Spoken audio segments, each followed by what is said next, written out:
Welcome to Master Your Money, Budgeting, Saving, and Debt-Free Living. I'm your host, Nate Tanner. On this show, we use the Triggator philosophy to help you build a spending plan that fits your life, build your savings and investments, and knock out debt with confidence.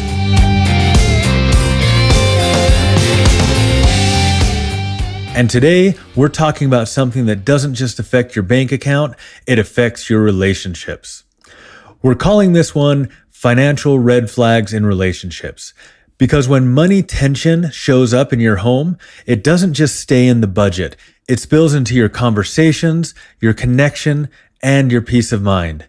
If you've ever argued about spending, saving, or who bought what, if you've ever felt like you and your partner are on two different financial planets, or if you've ever avoided the money conversation because it just felt too hard, this episode is for you.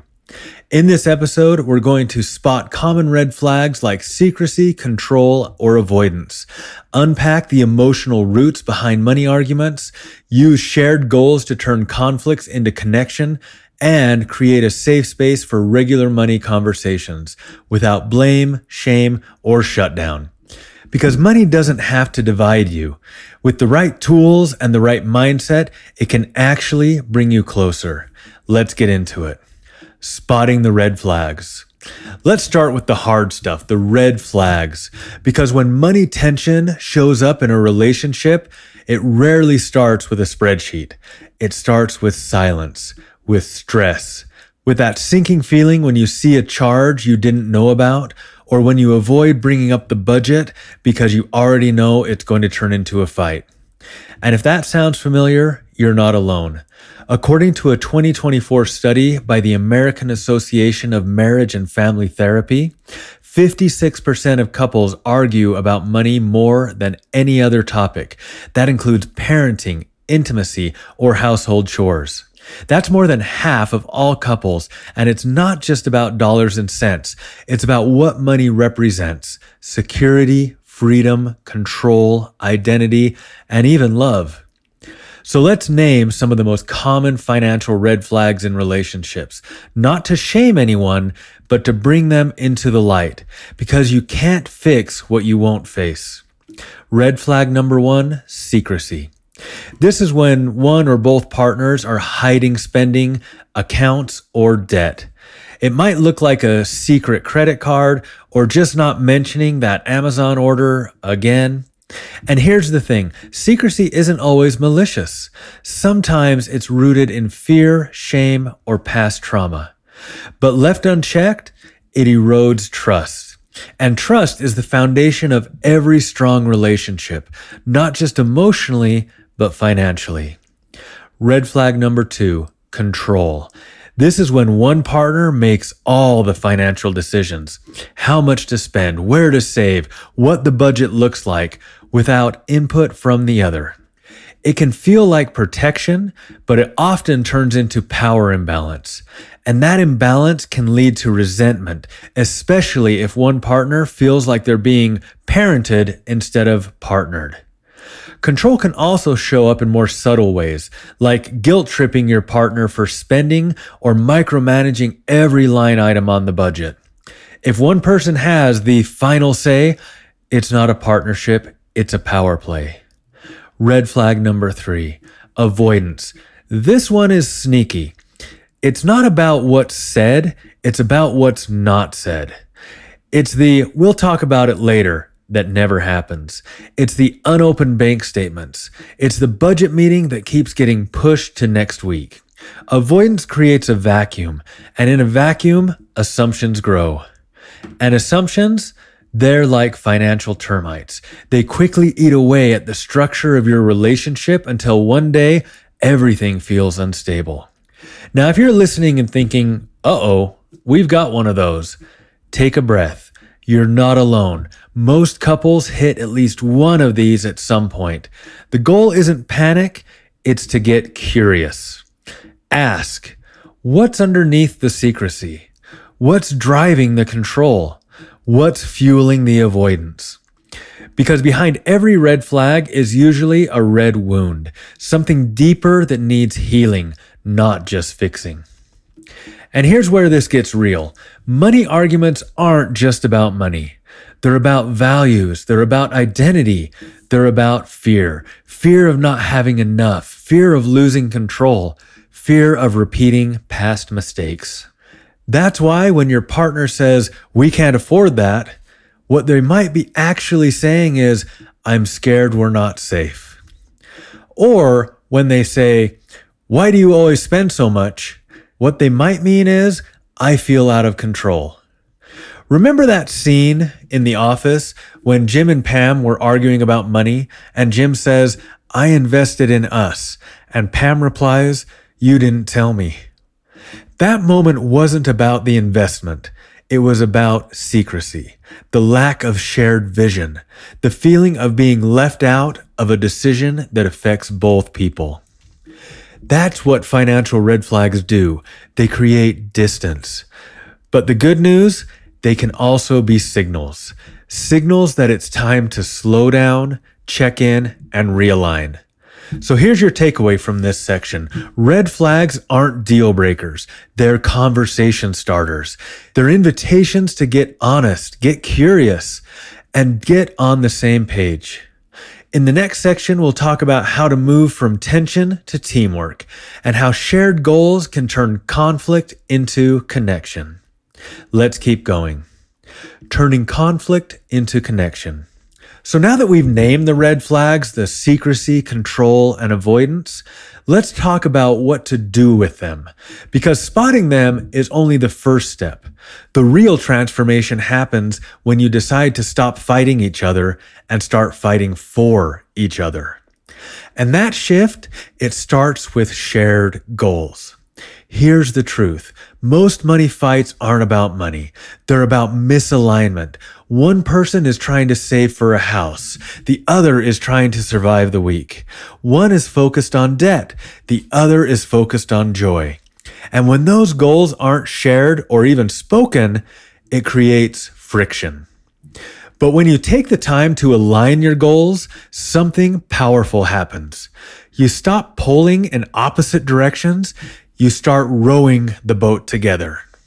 Step 1, define the why together. Before you talk about numbers, talk about purpose. Ask each other, what does financial peace look like to you? What are we working towards? What would freedom feel like? You might be surprised by the answers. One of you might say, "I want to travel more." The other might say, "I want to stop worrying about bills." Both are valid, both matter, and both can be part of your shared vision. Let's bring a little neuroscience in here. If you've been with us for a while, this might sound a little bit familiar. When you're defining your why, remember, anything your partner says is important to them, even if it sounds unrealistic or out of reach. Don't shut it down with a quick, "We can't afford that." That phrase might feel practical, but it's actually a conversation killer and can make your partner feel devalued. Think of your brain like a computer. When you give it input, it generates output. If the input is, "We can't afford it," your brain will immediately start listing all the reasons why that's true. And then it will shut down. No creativity, no collaboration, just a dead end. But if you shift the question even slightly, everything changes. Instead of even saying, "Can we afford it?" try asking, "How could we afford it?" That one word, "how," turns off the shutdown response and turns on the problem-solving mode. Your brain starts scanning for possibilities. If we paid off the car, we'd free up $400 a month. If we paused streaming for a few months, we could redirect that money. If we used our fund more intentionally, we could save for that trip. Now you're not just dreaming, you're designing. You're not just reacting, you're responding with purpose. And that's where the Triggator Triangle comes in. Budget, save, pay off debt. It's not just a system, it's a conversation starter. It gives you a framework to talk about your money without spiraling into blame or shame. Step 2, build the plan together. Once you've defined the why, it's time to build the how. And this part is crucial. You have to build it together. That doesn't mean that you both have to love spreadsheets. It just means you both have a voice. Maybe one of you is a numbers person. Great. Let them build the plan, but review it together. Talk through the categories. Decide together what gets assigned to the budget, what goes to the save, and what is going towards debt. This isn't about control, it's about collaboration. And if you've never done this before, start small. Pick one category like groceries or your fun money and decide together how much to assign. Then check in after a week. How did it feel? What worked? What didn't? You're not aiming for perfection, you're aiming for connection. Step 3, create a safe space for money talks. This might be the most important part. If money conversations always turn into arguments, it's time to change the setting and the tone. Don't have budget talks when you're already stressed. Don't do it in the middle of a fight, and definitely don't do it when one of you is hangry. Instead, schedule a time, make it a ritual, pour some coffee, light a candle, put on a playlist. Make it feel like a team huddle, not like a courtroom. And here's a tip, start with gratitude. Before you dive into the numbers, take 60 seconds and say something you appreciate about your partner. It might sound cheesy, but it works. It softens the room. It reminds you that you're on the same side. Remember in Parks and Recreation when Ben and Lindsay are planning their wedding and Ben says, "I love you and I like you." That's the vibe we're going for in our money talks. Not just love, but like. Not just partnership, but teamwork. Not just we're doing this because we have to, but we're doing this because we want to build something together. Step 4, use the triangle to stay grounded.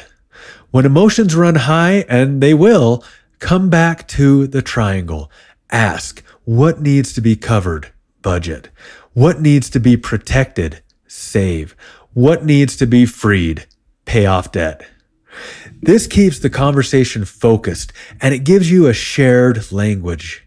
And it moves you from you always and you never to what do we want this money to do next? Because that's the shift from blame to assignment, from tension to teamwork. Step 5, revisit and reassign. Your plan isn't set in stone. It's a living document. It should grow with you. So check in regularly, not just when something goes wrong, but especially when something goes right. Celebrate the wins. Adjust the plan. Keep the conversation going. Because the couples who win with money aren't the ones who never fight. It's the ones who keep talking, keep listening, keep learning. A quick final thought for this section. Turning conflict into connection doesn't happen overnight, but it does happen one conversation at a time. So if you've been stuck in the same money loop, try this. Pause, breathe, ask your partner, what do you want our money to do for us? Then listen, really listen. Because when you align your goals, you align your hearts. And that's when real progress begins. Creating a safe space for money conversations. Let's talk about the part that makes or breaks everything we've covered so far, the conversation itself. Because you can have the best budget system in the world, you can define your why, align your goals, and even build a beautiful spending plan. But if you can't talk about money in a way that feels safe, respectful, and productive, it all falls apart. So let's get real. Most couples don't avoid money conversations because they don't care. They avoid them because they don't feel safe. Safe to be honest. Safe to be imperfect. Safe to say, I don't know what I'm doing, or I'm scared we're not okay. And that's why creating a safe space for money conversations isn't just a nice to have, it's essential. Step 1, change the setting, change the tone. If your money talks always happen in the middle of a crisis, when the credit card bills hit, or when someone overspends, you're setting yourself up for tension. Instead, schedule a time that you both feel calm, fed, and not distracted. Make it a ritual. Like we said, pour some coffee, light a candle, do whatever it takes to ease yourself. Sit on the couch instead of across the kitchen table. Whatever it takes. Remember, you're not holding a budget interrogation. You're having a team huddle. And here's a tip. Don't call it a budget meeting. Call it a money check-in or a vision session. Language matters. It sets the tone before you even say a word. Step 2, start with curiosity, not with criticism.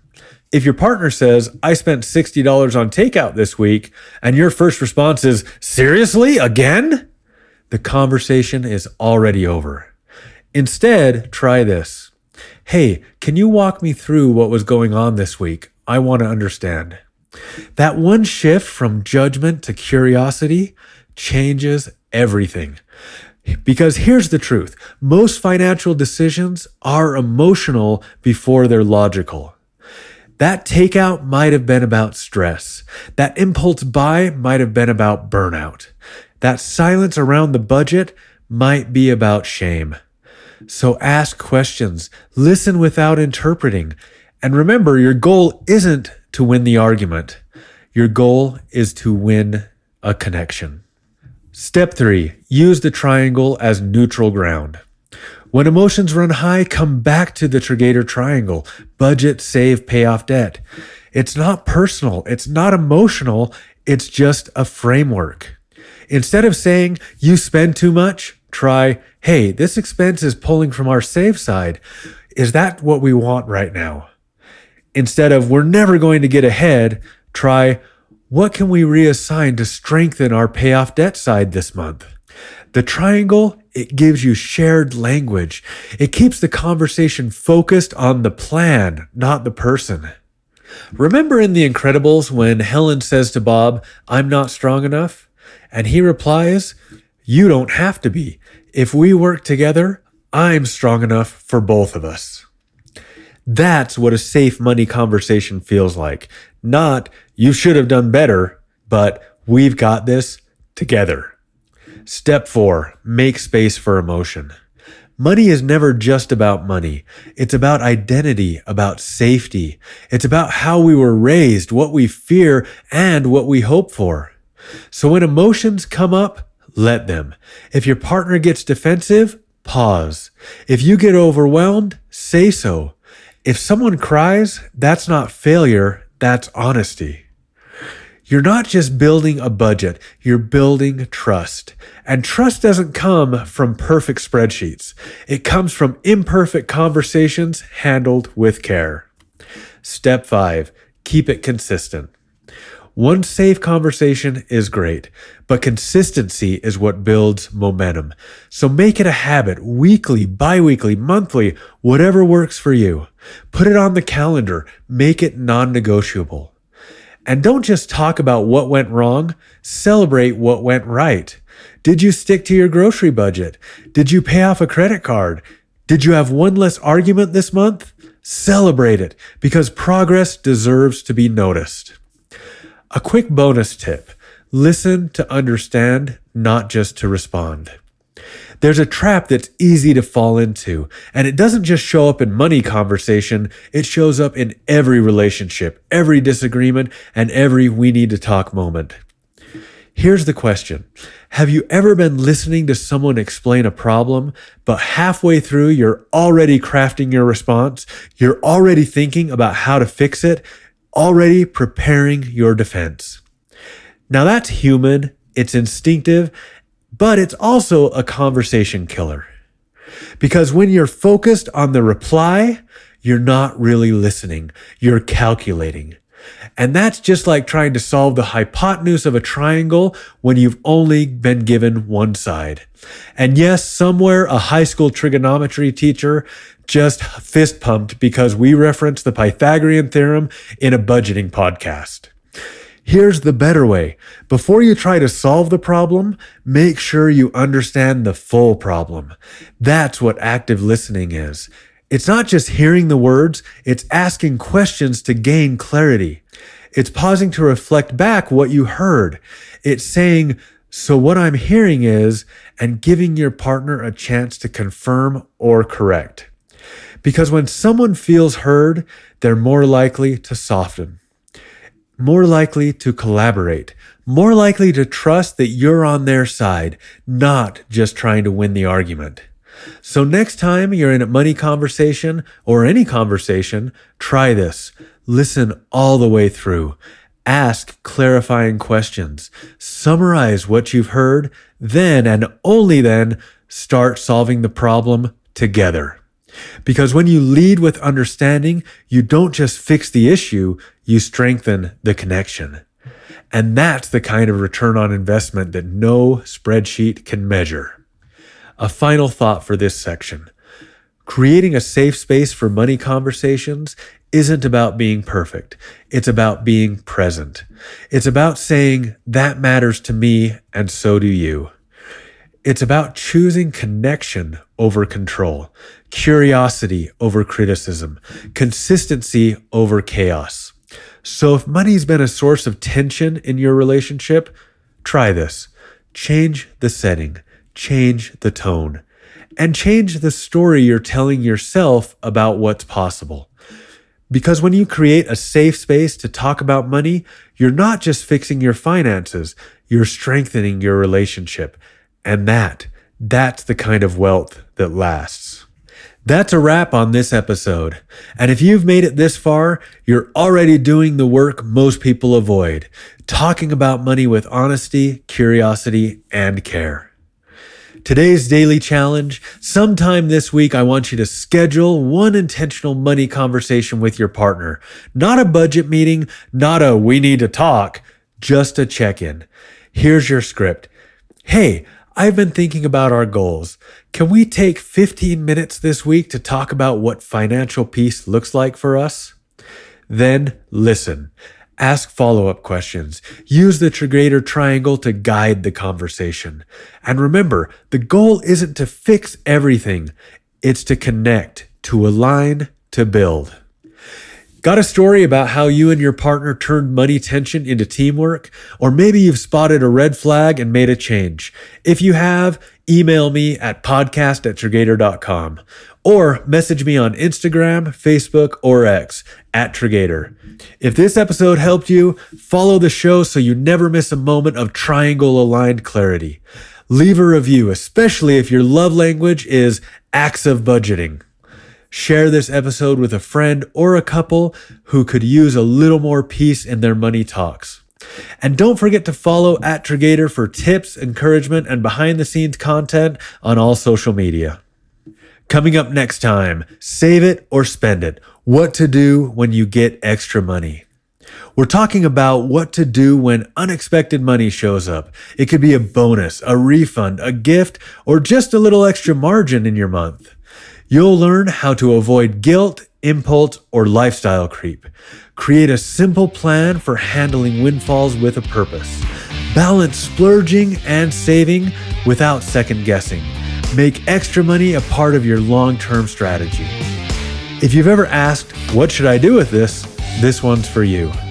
Remember, money doesn't have to divide you. It can connect you. It can clarify your values. It can strengthen your relationship.